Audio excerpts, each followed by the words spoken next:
ಪ್ರೀತಿ ಸ್ವರೂಪನಾದ ತ್ರೈಕ ದೇವರ ದಿವ್ಯ ನಾಮದಲ್ಲಿ ನಿಮ್ಮೆಲ್ಲರಿಗೂ ಸಮಗ್ರ ಸತ್ಯವೇದ ಅಧ್ಯಯನ ಕಾರ್ಯಕ್ರಮಕ್ಕೆ ಪ್ರೀತಿಯ ಸುಸ್ವಾಗತ.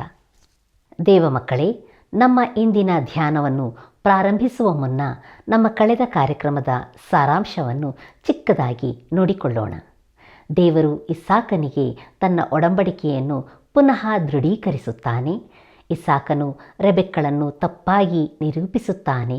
ಗೆರಾರಿನಲ್ಲಿ ಇಸಾಕನು ಹಾಗೂ ಇಸಾಕನು ಬೇರ್ಷೆಬಕ್ಕೆ ಹೋಗುತ್ತಾನೆ ಎಂಬ 4 ವಿಷಯಗಳನ್ನು ನಾವು ಧ್ಯಾನಿಸಿದೆವು. ಈಗ ಆದಿಕಾಂಡ ಪುಸ್ತಕದ 27ನೇ ಅಧ್ಯಾಯವನ್ನು ಧ್ಯಾನಿಸೋಣ.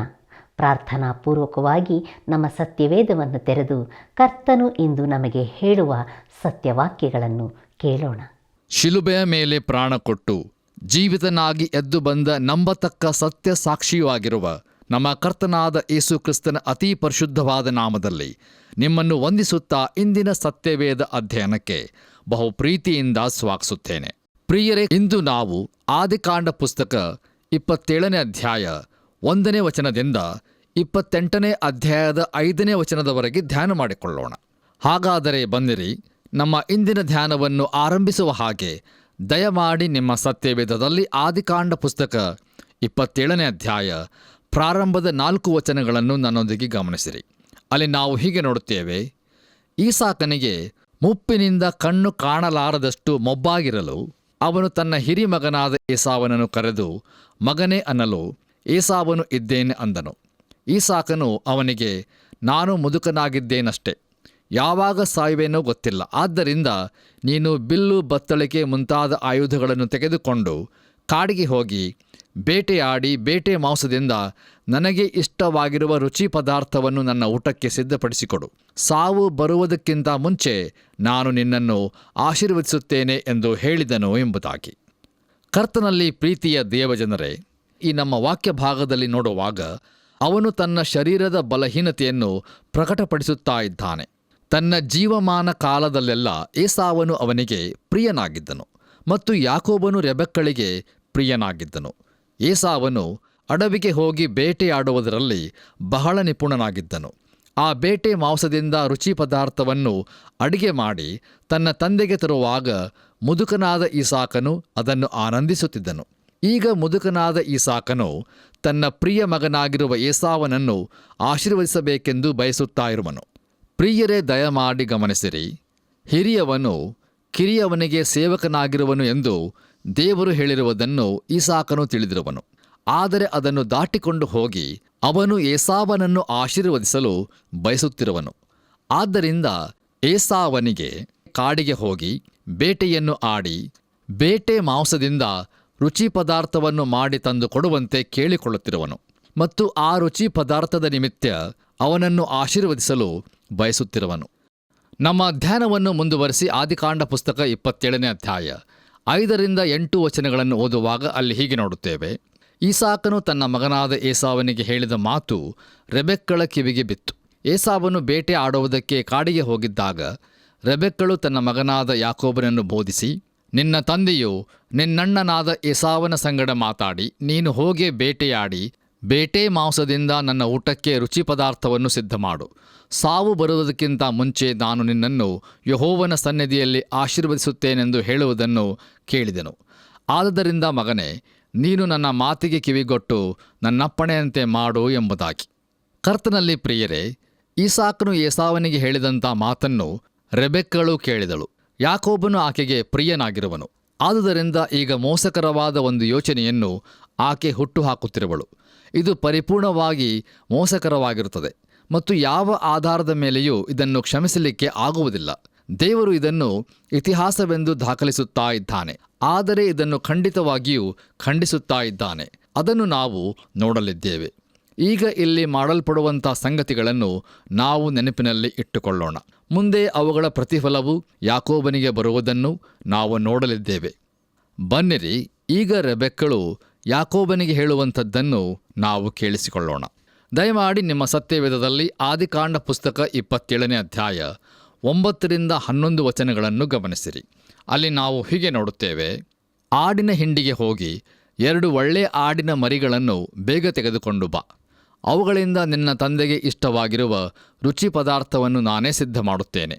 ನೀನು ಅದನ್ನು ಅವನ ಬಳಿಗೆ ತೆಗೆದುಕೊಂಡು ಹೋಗಿ ಬಡಿಸಬೇಕು.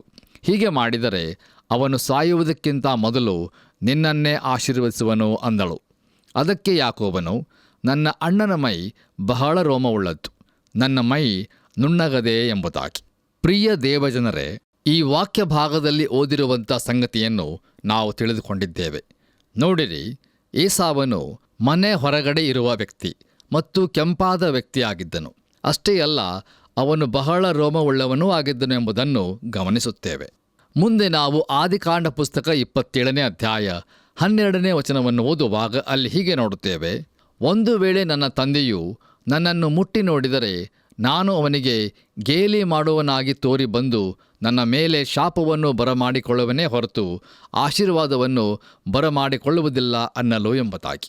ಕರ್ತನಲ್ಲಿ ಪ್ರಿಯ ಆತ್ಮೀಯ ಬಂಧುಗಳೇ, ನೋಡಿರಿ, ಅವನು ಮೋಸ ಮಾಡುವವನ ಹಾಗೆ ಕಾಣುವುದು ಮಾತ್ರವಲ್ಲ, ಅವನು ಮೋಸಗಾರನೇ ಆಗಿರುತ್ತಾನೆ ಎಂಬುದನ್ನು ಈ ವಾಕ್ಯ ಭಾಗದ ಮೂಲಕ ನಾವು ತಿಳಿದುಕೊಳ್ಳುತ್ತೇವೆ.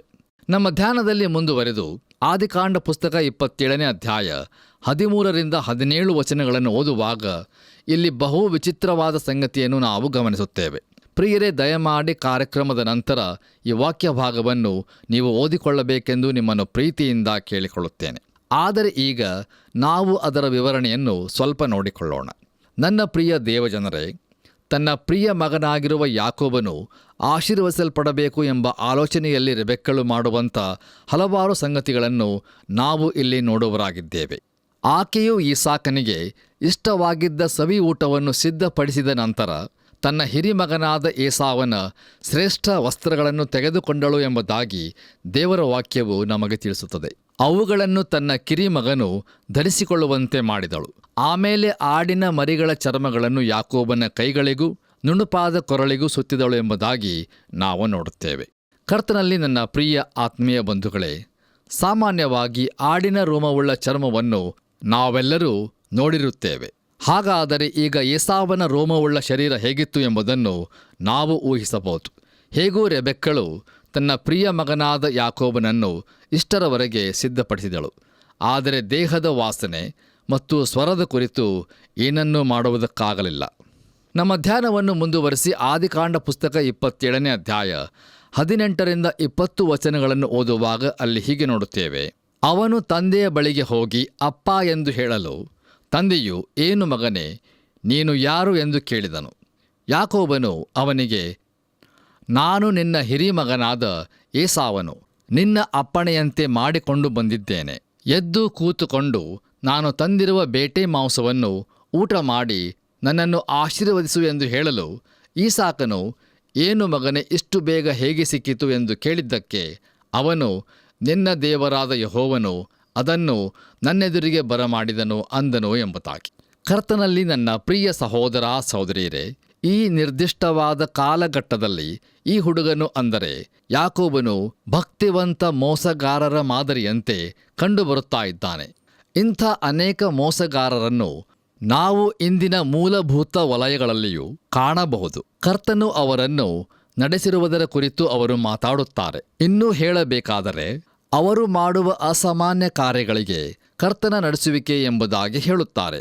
ನೋಡಿರಿ, ದೇವರ ಮಕ್ಕಳು ಎಂಬುದಾಗಿ ಹೇಳಿಕೊಳ್ಳುವ ಅನೇಕ ಜನರು ಮಾಡುವಂಥ ಭಯಂಕರವಾದ ಸಂಗತಿಗಳಿಗೆ ತಾವು ಅದರ ಕುರಿತಾಗಿ ಪ್ರಾರ್ಥಿಸಿರುವರು ಮತ್ತು ಅದು ದೇವರ ಚಿತ್ತವಾಗಿರುವುದು ಎಂಬುದಾಗಿ ಹೇಳುತ್ತಾರೆ. ಕರ್ತನಲ್ಲಿ ಪ್ರಿಯರೇ, ಈ ಸಮಯದಲ್ಲಿ ಯಾಕೋಬನು ಒಬ್ಬ ಭಕ್ತಿವಂತ ಮೋಸಗಾರನಾಗಿದ್ದಾನೆ. ಕರ್ತನಲ್ಲಿ ಪ್ರಿಯ ಆತ್ಮೀಯ ಬಂಧುಗಳೇ, ನಮ್ಮ ಧ್ಯಾನದಲ್ಲಿ ಮುಂದುವರೆದು ಆದಿಕಾಂಡ ಪುಸ್ತಕ 27ನೇ ಅಧ್ಯಾಯ 21ರಿಂದ 27 ವಚನಗಳನ್ನು ಓದುವಾಗ ಈಸಾಕನು ಅಲ್ಲಿ ಏನೋ ತಪ್ಪು ಇದೆ ಎಂದು ಶಂಕಿಸುತ್ತಾ ಇದ್ದಾನೆ. ಆದರೆ ಈಸಾಕನನ್ನು ರೆಬೆಕ್ಕಳು ಚೆನ್ನಾಗಿ ತಿಳಿದಿದ್ದಳು ಮತ್ತು ಆಕೆಯು ಪ್ರತಿಯೊಂದು ಮಾಹಿತಿಯನ್ನು ಚೆನ್ನಾಗಿಯೇ ನಿರ್ವಹಿಸುತ್ತಾಳೆ. ನಮ್ಮ ಧ್ಯಾನದಲ್ಲಿ ಮುಂದುವರೆದು ಆದಿಕಾಂಡ ಪುಸ್ತಕ 27ನೇ ಅಧ್ಯಾಯ 28 ಮತ್ತು 29ನೇ ವಚನಗಳನ್ನು ಓದುವಾಗ ಅಲ್ಲಿ ಹೀಗೆ ನೋಡುತ್ತೇವೆ. ದೇವರು ನಿನಗೆ ಆಕಾಶದ ಮಂಜನ್ನು, ಸಾರವುಳ್ಳ ಭೂಮಿಯನ್ನು ಕೊಟ್ಟು ದವಸ ಧಾನ್ಯಗಳನ್ನು, ದ್ರಾಕ್ಷಾರಸವನ್ನು ಹೇರಳವಾಗಿ ಅನುಗ್ರಹಿಸಲಿ. ಪರಜನಗಳು ನಿನ್ನನ್ನು ಸೇವಿಸಲಿ, ಪರಕುಲಗಳು ನಿನಗೆ ಅಡ್ಡ ಬೀಳಲಿ. ನಿನ್ನ ಅಣ್ಣ ತಮ್ಮಂದಿರಲ್ಲಿ ನೀನು ದೊರೆಯಾಗು, ನಿನ್ನ ತಾಯಿಯ ಮಕ್ಕಳು ನಿನಗೆ ಅಡ್ಡ ಬೀಳಲಿ. ನಿನ್ನನ್ನು ಶಪಿಸುವವರಿಗೆ ಶಾಪವು, ನಿನ್ನನ್ನು ಆಶೀರ್ವದಿಸುವವರಿಗೆ ಆಶೀರ್ವಾದವು ಉಂಟಾಗಲಿ ಅಂದನು ಎಂಬುದಾಗಿ. ಕರ್ತನಲ್ಲಿ ಪ್ರಿಯ ಆತ್ಮೀಯ ಸ್ನೇಹಿತರೆ, ಈಸಾಕನು ತಾನು ಹೊಂದಿದ್ದ ಆಶೀರ್ವಾದವನ್ನೇ ಯಾಕೋಬನಿಗೆ ವರ್ಗಾಯಿಸುತ್ತಾ ಇದ್ದಾನೆ ಎಂಬುದನ್ನು ಈ ವಾಕ್ಯ ಭಾಗದ ಮೂಲಕ ನಾವು ತಿಳಿದುಕೊಳ್ಳುತ್ತೇವೆ. ಆದರೆ ಪ್ರಿಯರೇ, ಇಲ್ಲಿರುವ ಆಸಕ್ತಿಕರವಾದಂಥ ಸಂಗತಿ ಏನೆಂದರೆ, ಈಗಾಗಲೇ ಅದು ಯಾಕೋಬನಿಗೆ ಸಂಬಂಧಿಸಿರುವಂಥದ್ದಾಗಿತ್ತು. ನೋಡಿರಿ, ದೇವರು ಅದನ್ನು ಈಗಾಗಲೇ ಹೇಳಿದ್ದನು. ದೇವರು ಈಗಾಗಲೇ ಯಾಕೋಬನನ್ನು ಆಶೀರ್ವದಿಸಿದ್ದನು. ಆದರೆ ದೇವರು ಖಂಡಿತವಾಗಿಯೂ ಎಂದಿಗೂ ಮೋಸತನವನ್ನು ಸ್ವೀಕರಿಸುವುದಿಲ್ಲ. ಬನ್ನಿರಿ ನಮ್ಮ ಧ್ಯಾನದಲ್ಲಿ ಮುಂದುವರೆದು ಆದಿಕಾಂಡ ಪುಸ್ತಕ 27ನೇ ಅಧ್ಯಾಯ 30-33 ವಚನಗಳನ್ನು ದಯಮಾಡಿ ಕಾರ್ಯಕ್ರಮದ ನಂತರ ನೀವು ಓದಿಕೊಳ್ಳಬೇಕೆಂದು ನಿಮ್ಮನ್ನು ಪ್ರೀತಿಯಿಂದ ಕೇಳಿಕೊಳ್ಳುತ್ತೇನೆ. ಕರ್ತನಲ್ಲಿ ಪ್ರಿಯ ದೇವಜನರೇ, ಅಂತೂ ಈಸಾಕನು ಸಂಪೂರ್ಣವಾದ ಮೋಸಕ್ಕೆ ಒಳಪಟ್ಟನೆಂಬುದನ್ನು ಈ ವಾಕ್ಯ ಭಾಗದ ಮೂಲಕ ನಾವು ತಿಳಿದುಕೊಳ್ಳುತ್ತೇವೆ. ನೋಡಿರಿ, ಯಾಕೋಬನು ತನ್ನ ಅಣ್ಣನಾದ ಏಸಾವನ ಶ್ರೇಷ್ಠ ವಸ್ತ್ರಗಳನ್ನು ಧರಿಸಿಕೊಂಡನು. ಆಡಿನ ರೋಮವುಳ್ಳ ಚರ್ಮವನ್ನು ಹೊದ್ದುಕೊಂಡು ಬಂದನು. ಅಷ್ಟು ಮಾತ್ರವಲ್ಲ, ಆಡಿನ ಮಾಂಸದೊಂದಿಗೆ ಸವಿ ಊಟವನ್ನು ಸಿದ್ಧ ಮಾಡಿಕೊಂಡು ಬಂದಿದ್ದನು. ಆದರೆ ಆ ಸವಿ ಊಟವು ಬೇಟೆ ಮಾಂಸವಾಗಿರುವುದಿಲ್ಲ ಎಂಬುದು ಈಸಾಕನಿಗೆ ಕಂಡುಬರಲೇ ಇಲ್ಲ. ಕರ್ತನಲ್ಲಿ ಪ್ರಿಯರೇ, ನಮ್ಮ ಧ್ಯಾನದಲ್ಲಿ ಮುಂದುವರೆದು ಆದಿಕಾಂಡ ಪುಸ್ತಕ 27ನೇ ಅಧ್ಯಾಯ 34-40 ವಚನಗಳನ್ನು ಓದುವಾಗ ಅಲ್ಲಿ ಕೆಲವು ಸಂಗತಿಗಳನ್ನು ನಾವು ಗಮನಿಸಬಹುದು. ಪ್ರಿಯರೇ, ದಯಮಾಡಿ ಈ ವಾಕ್ಯ ಭಾಗವನ್ನು ನೀವು ಬರೆದಿಟ್ಟುಕೊಂಡು ನಂತರ ಓದಿಕೊಳ್ಳಬೇಕೆಂದು ನಿಮ್ಮನ್ನು ಪ್ರೀತಿಯಿಂದ ಕೇಳಿಕೊಳ್ಳುತ್ತೇನೆ. ಕರ್ತನಲ್ಲಿ ಪ್ರಿಯರೇ, ಯಾಕೋಬನು ಮೋಸತನದಿಂದ ಆಶೀರ್ವಾದವನ್ನು ಪಡೆದುಕೊಂಡು ಹೊರಟು ಹೋದ ನಂತರ ಏಸಾವನು ಆ ಆಶೀರ್ವಾದಕ್ಕಾಗಿ ಅಳುವುದನ್ನು ನಾವು ನೋಡುತ್ತಾ ಇದ್ದೇವೆ. ಪ್ರಿಯರೇ, ದಯಮಾಡಿ ಗಮನವಿಟ್ಟು ಆಲಿಸಿರಿ. ಈ ಏಸಾವನ ಕುರಿತು ಒಂದು ವೇಳೆ ನಮಗೆ ಅನುಕಂಪ ಹುಟ್ಟಬಹುದು. ಆದರೆ ಹೊಸ ಒಡಂಬಡಿಕೆಯಲ್ಲಿ ಇಬ್ರಿಯರ ಗ್ರಂಥಕರ್ತನು ಅವನ ಕುರಿತಾಗಿ ಹೀಗೆ ಬರೆದಿರುತ್ತಾನೆ. ಈಗ ದಯಮಾಡಿ ನಿಮ್ಮ ಸತ್ಯವೇದದಲ್ಲಿ ಇಬ್ರಿಯರಿಗೆ ಬರೆದ ಪತ್ರಿಕೆ 12ನೇ ಅಧ್ಯಾಯ 16ನೇ ವಚನವನ್ನು ನನ್ನೊಂದಿಗೆ ಗಮನಿಸಿರಿ. ಅಲ್ಲಿ ನಾವು ಹೀಗೆ ನೋಡುತ್ತೇವೆ, ಯಾವ ಜಾರನಾಗಲಿ ಏಸಾವನಂಥ ಪ್ರಾಪಂಚಿಕನಾಗಲಿ ನಿಮ್ಮಲ್ಲಿ ಇರದಂತೆ ಜಾಗ್ರತೆಯಿಂದ ನೋಡಿಕೊಳ್ಳಿರಿ. ಆ ಏಸಾವನು ಒಂದೇ ಒಂದು ಊಟಕ್ಕೋಸ್ಕರ ತನ್ನ ಚೊಚ್ಚಲುತನದ ಹಕ್ಕನ್ನು ಕೊಟ್ಟು ಬಿಟ್ಟನು. ಆ ನಂತರದಲ್ಲಿ ತನ್ನ ತಂದೆಯ ಆಶೀರ್ವಾದವನ್ನು ಬಾಧ್ಯವಾಗಿ ಹೊಂದಬೇಕೆಂದು ಕಣ್ಣೀರು ಸುರಿಸುತ್ತಾ ಬೇಡಿಕೊಂಡರೂ ನಡೆದದ್ದನ್ನು ಇಲ್ಲದ ಹಾಗೆ ಮಾಡುವುದಕ್ಕೆ ಮಾರ್ಗವಿಲ್ಲದೆ ನಿರಾಕರಿಸಲ್ಪಟ್ಟನೆಂದು ಬಲ್ಲಿರಿ ಎಂಬುದಾಗಿ. ಹೌದು ಪ್ರಿಯರೇ, ನಾವು ಮುಂಚಿತವಾಗಿಯೇ ನೋಡಿಕೊಂಡಂತೆ ಏಸಾವನು ಪ್ರಾಪಂಚಿಕತೆಯನ್ನು ತೋರಿಸುವನಾಗಿದ್ದಾನೆ. ಮತ್ತೊಂದು ಸಂಗತಿಯನ್ನು ನಾವು ಇಲ್ಲಿ ಗಮನಿಸುವರಾಗಿದ್ದೇವೆ. ಅದೇನೆಂದರೆ, ಈ ಅವಳಿ ಮಕ್ಕಳು ಹುಟ್ಟುವಾಗಲೇ ದೇವರು ಈ ಕಿರಿಮಗನ ಕುರಿತು ವಾಗ್ದಾನ ಮಾಡಿದ್ದನು. ಹಿರಿಮಗನು ಕಿರಿಮಗನನ್ನು ಸೇವಿಸುತ್ತಾನೆ ಎಂಬುದಾಗಿ. ಆದರೆ ಆ ನಿರ್ದಿಷ್ಟವಾದ ದೇವರ ನಿಯಮಿತ ಕಾಲವು ಬರುವವರೆಗೂ ಯಾರೂ ಕಾದುಕೊಂಡಿರಲಿಲ್ಲ. ನೋಡಿರಿ, ಅವರು ದೇವರ ವಾಗ್ದಾನವನ್ನು ನಂಬದೆ ಹೋದರು ಮತ್ತು ಸ್ಥಿತಿಗತಿಗಳನ್ನು ತಮ್ಮ ಕೈಗಳಿಗೆ ಎತ್ತಿಕೊಂಡರು ಎಂಬುದನ್ನು ನಾವು ಗಮನಿಸುತ್ತೇವೆ. ಹೌದು ಪ್ರಿಯರೇ, ದೇವರು ಖಂಡಿತವಾಗಿಯೂ ಮೋಸತನವನ್ನು ಎಂದಿಗೂ ಒಪ್ಪುವುದಿಲ್ಲ ಮತ್ತು ಅದನ್ನು ಆಶೀರ್ವದಿಸುವುದೂ ಇಲ್ಲ. ಅದನ್ನು ನಾವು ಯಾವಾಗಲೂ ನೆನಪಿನಲ್ಲೇ ಇಟ್ಟುಕೊಳ್ಳೋಣ. ಇನ್ನು ಇಸಾಕನ ವಿಷಯದಲ್ಲಿ ನೋಡುವಾಗ, ಅವನು ತನ್ನ ಮಕ್ಕಳ ವಿಷಯದಲ್ಲಿ ದೇವರು ನುಡಿದಂಥ ವಾಗ್ದಾನವನ್ನು ತಿಳಿದವನಾಗಿದ್ದನು. ಆದರೂ ಏಸಾವನಿಗೆ ಆಶೀರ್ವಾದವನ್ನು ನೀಡಲು ಮುಂದಾದನು. ಆದರೆ ಇವನ ಕುರಿತಾಗಿ ಇಬ್ರಿಯರಿಗೆ ಬರೆದ ಪತ್ರಿಕೆ 11ನೇ ಅಧ್ಯಾಯ 20ನೇ ವಚನದಲ್ಲಿ ನಾವು ಹೀಗೆ ನೋಡುತ್ತೇವೆ, ನಂಬಿಕೆಯಿಂದಲೇ ಇಸಾಕನು ಯಾಕೋಬನನ್ನು ಏಸಾವನನ್ನು ಆಶೀರ್ವದಿಸಿದಾಗ ಮುಂದೆ ಸಂಭವಿಸಬೇಕಾದ ಸಂಗತಿಗಳನ್ನು ಸೂಚಿಸಿದನು ಎಂಬುದಾಗಿ. ಪ್ರಿಯರೇ, ನಮ್ಮ ಧ್ಯಾನವನ್ನು ಮುಂದುವರೆಸಿ ಆದಿಕಾಂಡ ಪುಸ್ತಕ 27ನೇ ಅಧ್ಯಾಯ 41ನೇ ವಚನವನ್ನು ಓದುವಾಗ ಅಲ್ಲಿ ಹೀಗೆ ನೋಡುತ್ತೇವೆ, ತಂದೆಯು ಯಾಕೋಬನಿಗೆ ಮಾಡಿದ ಆಶೀರ್ವಾದದ ನಿಮಿತ್ತ ಏಸಾವನು ಯಾಕೋಬನನ್ನು ಹಗೆ ಮಾಡಿ ತನ್ನ ಮನಸ್ಸಿನೊಳಗೆ ತಂದೆಗೋಸ್ಕರ ದುಃಖಿಸುವ ಕಾಲ ಸಮೀಪಿಸಿತು.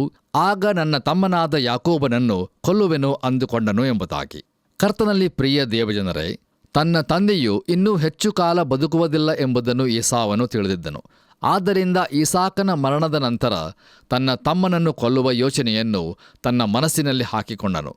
ಮುಂದುವರಿದು ನಾವು 42 ಮತ್ತು 43ನೇ ವಚನಗಳನ್ನು ಓದುವಾಗ, ಕರ್ತನಲ್ಲಿ ನನ್ನ ಪ್ರಿಯ ಸಹೋದರ ಸಹೋದರಿಯರೇ, ಇಲ್ಲಿಯೂ ಕೂಡ ರೆಬೆಕ್ಕಳು ಸಂಗತಿಗಳನ್ನು ತನ್ನ ಕೈಗೆತ್ತಿಕೊಳ್ಳುವುದನ್ನು ನಾವು ಈ ವಾಕ್ಯ ಭಾಗದ ಮೂಲಕ ಕಂಡುಕೊಳ್ಳುತ್ತೇವೆ.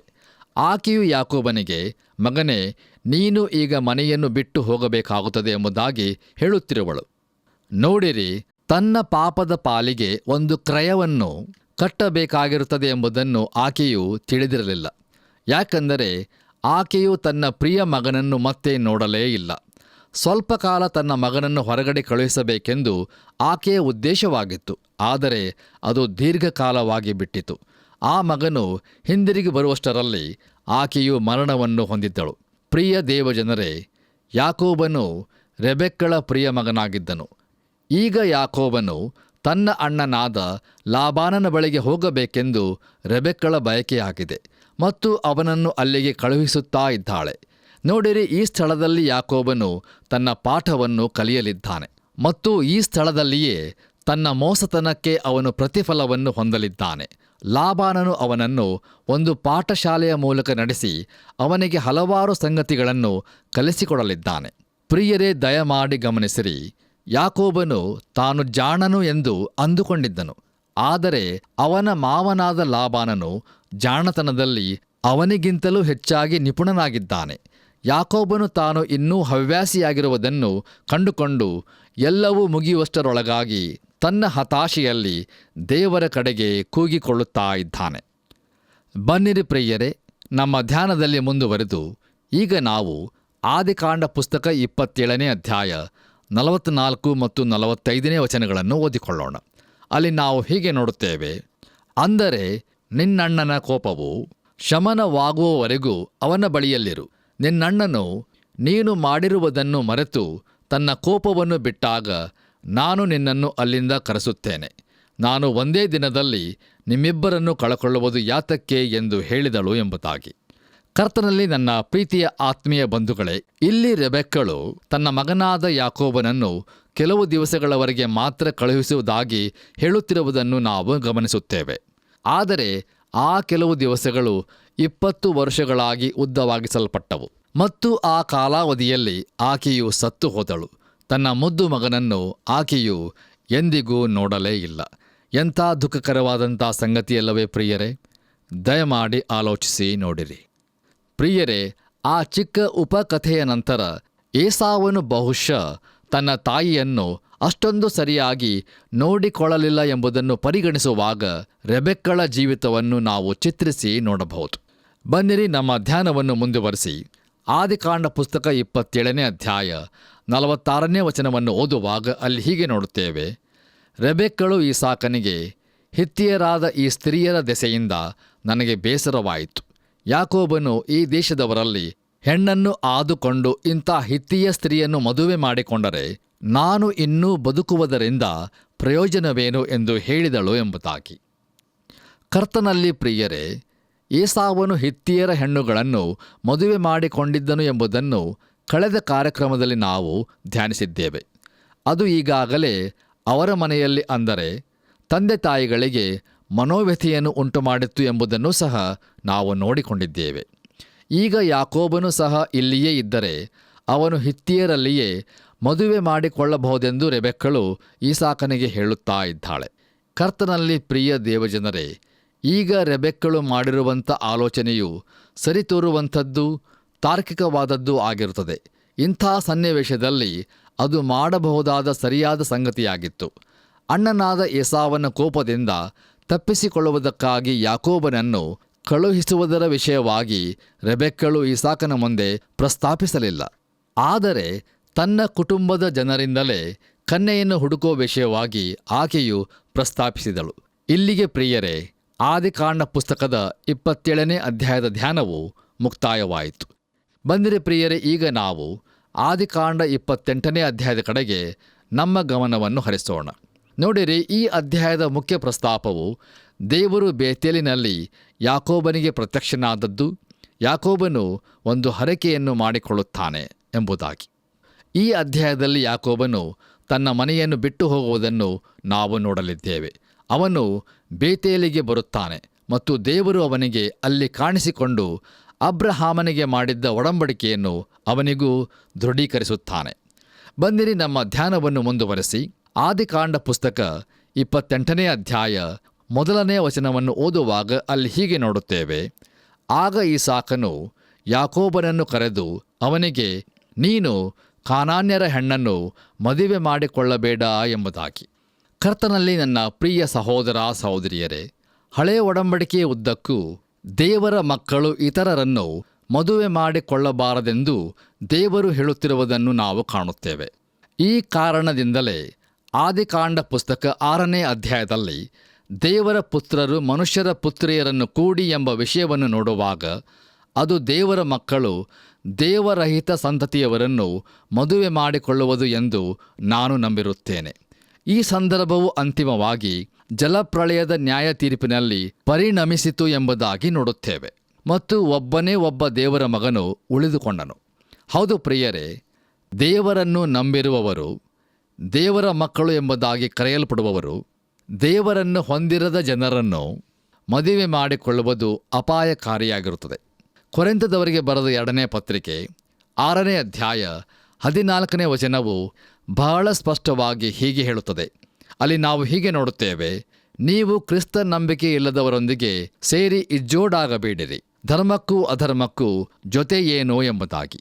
ಬನ್ನಿರಿ ಪ್ರಿಯರೇ, ಈಗ ದಯಮಾಡಿ ನಿಮ್ಮ ಸತ್ಯವೇದದಲ್ಲಿ ಆದಿಕಾಂಡ ಪುಸ್ತಕ 28ನೇ ಅಧ್ಯಾಯ 2-4 ವಚನಗಳನ್ನು ದಯಮಾಡಿ ಕಾರ್ಯಕ್ರಮದ ನಂತರ ನೀವು ಓದಿಕೊಳ್ಳಬೇಕೆಂದು ನಿಮ್ಮನ್ನು ಪ್ರೀತಿಯಿಂದ ಕೇಳಿಕೊಳ್ಳುತ್ತೇನೆ. ಕರ್ತನಲ್ಲಿ ಪ್ರೀತಿಯ ದೇವಜನರೇ, ದೇವರು ಅಬ್ರಹಾಮನಿಗೆ ನೀಡಿದಂಥ ವಾಗ್ದಾನವನ್ನು ಈಸಾಕನಿಗೆ ವರ್ಗಾಯಿಸಿ ಈಗ ಅದನ್ನು ತನ್ನ ಮೂಲಕ ಯಾಕೋಬನಿಗೆ ವರ್ಗಾಯಿಸಿರುವುದಾಗಿ ಈಗ ಈಸಾಕನಿಗೆ ವ್ಯಕ್ತವಾಗಿದೆ. ಯಾಕೋಬನು ಪದ್ದನ್ ಅರಾಮಿಗೆ ಹೊರಟು ಅರಾಮ್ಯನಾದ ಬೆತುವೇಲನ ಮಗನಾಗಿಯೂ ಯಾಕೋಬನಿಗೂ ಏಸಾವನಿಗೂ ತಾಯಿಯಾದ ರೆಬೆಕ್ಕಳ ಅಣ್ಣನಾಗಿಯೂ ಇದ್ದ ಲಾಬಾನನ ಬಳಿಗೆ ಹೋದನು ಎಂಬುದಾಗಿ. ಕರ್ತನಲ್ಲಿ ಪ್ರಿಯ ಆತ್ಮೀಯ ಬಂಧುಗಳೇ, ಈ ಕುಟುಂಬಕ್ಕೆ ರಾಷ್ಟ್ರೀಯತೆಯನ್ನು ಕೊಡುವುದಾದರೆ ಇವರು ಸಿರಿಯಾದ ರಾಷ್ಟ್ರದವರಾಗಿ ಕಂಡುಬರುತ್ತಾರೆ. ಯಾಕಂದರೆ ಸತ್ಯವೇದವು ಹೇಳುವಂತೆ ಅರಾಮ್ಯರು ಅದೇ ಸಿರಿಯಾದವರು ಆಗಿರುತ್ತಾರೆ. ನೋಡಿರಿ, ಅಬ್ರಹಾಮನು ಯಹೂದ್ಯನಾಗಲಿ ಇಸ್ರಾಯೇಲನಾಗಲಿ ಆಗಿರಲಿಲ್ಲ. ಇಸ್ರಾಯೇಲನು ಎಂಬ ಹೆಸರನ್ನು ಹೊಂದಿದ ಯಾಕೋಬನ ಸಮಯದವರೆಗೂ ಇಸ್ರಾಯೇಲನು ಇರಲಿಲ್ಲ. ದಯಮಾಡಿ ಆಲೋಚಿಸಿ ನೋಡಿರಿ. ಬನ್ನಿರಿ ಪ್ರಿಯರೇ, ನಮ್ಮ ಇಂದಿನ ಧ್ಯಾನವನ್ನು ಮುಕ್ತಾಯಗೊಳಿಸುವ ಹಾಗೆ ಕೊನೆಯದಾಗಿ ನಾವು ಆದಿಕಾಂಡ ಪುಸ್ತಕ 28ನೇ ಅಧ್ಯಾಯ 6-9 ವಚನಗಳನ್ನು ಓದುವಾಗ ದೇವರ ವಾಕ್ಯವು ಇಷ್ಮಾಯೇಲನ ಸಂತತಿಯನ್ನು ಕೆಳಗೆ ಹಾಕಿರುತ್ತದೆ, ಅದನ್ನು ಇನ್ನೆಂದಿಗೂ ಅನುಸರಿಸುವುದಿಲ್ಲ ಎಂಬುದಾಗಿ. ಆದರೆ ಹೇಗೂ ಯೇಸು ಕ್ರಿಸ್ತನ ಕಡೆಗೆ ನಡೆಸುವ ಸಂತತಿಗೆ ಅದು ಅಡ್ಡವಾಗಿ ಬರುವಲ್ಲಿ ಅದು ಪ್ರಸ್ತಾಪಿಸಲ್ಪಟ್ಟಿರುತ್ತದೆ. ಆದುದರಿಂದ ಈಗ ಇಲ್ಲಿ ಏಸಾವನು ಹೋಗಿ ಇಷ್ಮಾಯೇಲನ ಮಗಳನ್ನು ಮದುವೆ ಮಾಡಿಕೊಳ್ಳುತ್ತಿರುವುದನ್ನು ನೋಡುತ್ತೇವೆ. ಅದು ಒಂದು ವೇಳೆ ಅವನ ತಂದೆಯಾದ ಈಸಾಕನಿಗೆ ಮೆಚ್ಚುಗೆಯಾದದ್ದಾಗಿ ಕಂಡು ಬರಬಹುದು ಎಂದು ಅವನು ಅಂದುಕೊಂಡಿದ್ದನು. ಆದರೆ ಪ್ರಿಯರೇ, ಇಲ್ಲಿ ನಾವು ಏಸಾವನಿಗಿದ್ದ ಆತ್ಮಿಕ ಗ್ರಹಿಕೆಯ ಕೊರತೆಯನ್ನು ಗಮನಿಸುವರಾಗಿದ್ದೇವೆ. ನೋಡಿರಿ, ಇಷ್ಮಾಯೇಲ್ಯರು ಕಾನಾನ್ಯರ ಅಥವಾ ಫಿಲಿಸ್ಟಿಯರ ಹಾಗೆ ನಿರಾಕರಿಸಲ್ಪಟ್ಟವರಾಗಿದ್ದರು. ಇಲ್ಲಿಗೆ ಪ್ರಿಯರೇ, ನಮ್ಮ ಇಂದಿನ ವಾಕ್ಯ ಧ್ಯಾನವು ಮುಕ್ತಾಯವಾಯಿತು. ಇಲ್ಲಿಯವರೆಗೂ ಧ್ಯಾನ ಮಾಡಿದ ಪ್ರತಿಯೊಂದು ಹಂತದಲ್ಲಿಯೂ ತಂದೆಯಾದ ದೇವರು ನಮ್ಮನ್ನು ತನ್ನ ಆತ್ಮನ ಮೂಲಕ ಮಾರ್ಗದರ್ಶಿಸಿ ತನ್ನ ದಿವ್ಯ ಜ್ಞಾನದಿಂದ ತುಂಬಿಸಿ ನಡೆಸಿದ್ದಕ್ಕಾಗಿ ಆತನಿಗೆ ಮಹಿಮೆಯುಂಟಾಗಲಿ. ಪ್ರೀತಿಯ ದೇವಜನರೇ, ರಕ್ಷಕನಾದ ಯೇಸುವಿನ ಕೃಪೆಯಿಂದ ಆತನ ಜೀವವುಳ್ಳ ವಾಕ್ಯವನ್ನು ಧ್ಯಾನಿಸಿದ್ದೇವೆ. ಯಾಕೋಬನು ಏಸಾವನ ಚೊಚ್ಚಲುತನದ ಹಕ್ಕನ್ನು ತೆಗೆದುಕೊಂಡದ್ದು, ಯಾಕೋಬನು ಲಾಬಾನನ ಬಳಿಗೆ ಓಡಿ ಹೋಗುತ್ತಾನೆ ಎಂಬ 2 ವಿಷಯಗಳನ್ನು ಅಧ್ಯಯನ ಮಾಡಿದೆವು. ಯಾಕೋಬನು ತನ್ನ ಆಶೀರ್ವಾದವನ್ನು ಪಡೆದುಕೊಂಡಾಗ ಏಸಾವನು ಬಹು ಕಣ್ಣೀರು ಸುರಿಸಿದನು. ಆದರೆ ದೇವರ ವಾಕ್ಯವು ಅವನನ್ನು ಪ್ರಾಪಂಚಿಕ ಎಂದು ಕರೆಯುತ್ತದೆ. ಏಸಾವನಂಥ ಪ್ರಾಪಂಚಿಕನು ನಿಮ್ಮಲ್ಲಿ ಇರಬಾರದು ಎಂದು ನಮ್ಮನ್ನು ಎಚ್ಚರಿಸುತ್ತದೆ. ಕಾರಣ ಅವನು ಒಂದೇ ಒಂದು ಊಟಕ್ಕೋಸ್ಕರ ತನ್ನ ಚೊಚ್ಚಲುತನದ ಹಕ್ಕನ್ನು ಕೊಟ್ಟು ಬಿಟ್ಟನು ಎಂದು ಇಬ್ರಿಯ 12:16 ನೋಡುತ್ತೇವೆ. ಮುಂದುವರಿದು 17ನೇ ವಚನವು, ಆ ನಂತರ ತನ್ನ ತಂದೆಯ ಆಶೀರ್ವಾದವನ್ನು ಬಾಧ್ಯವಾಗಿ ಹೊಂದಬೇಕೆಂದು ಕಣ್ಣೀರು ಸುರಿಸುತ್ತಾ ಬೇಡಿಕೊಂಡರೂ ನಡೆದದ್ದನ್ನು ಇಲ್ಲದ ಹಾಗೆ ಮಾಡುವುದಕ್ಕೆ ಮಾರ್ಗವಿಲ್ಲದೆ ನಿರಾಕರಿಸಲ್ಪಟ್ಟನೆಂದು ಬಲ್ಲಿರಿ ಎಂದು ಸತ್ಯವೇದವು ಹೇಳುತ್ತದೆ. ಪ್ರಿಯರೇ, ಏಸಾವನ ಪ್ರಾಪಂಚಿಕತೆಯನ್ನು ತ್ಯಜಿಸಿ ಕರ್ತನ ಆಶೀರ್ವಾದಕ್ಕೆ ಪಾತ್ರರಾಗುವಂತೆ ಜೀವಿಸೋಣ. ಪರಿಶುದ್ಧ ಕರ್ತನಾದ ಯೇಸು ಕ್ರಿಸ್ತನ ದಿವ್ಯ ಹಸ್ತಪಾಲನೆ ನಿಮ್ಮೆಲ್ಲರೊಂದಿಗೆ ಇರಲಿ.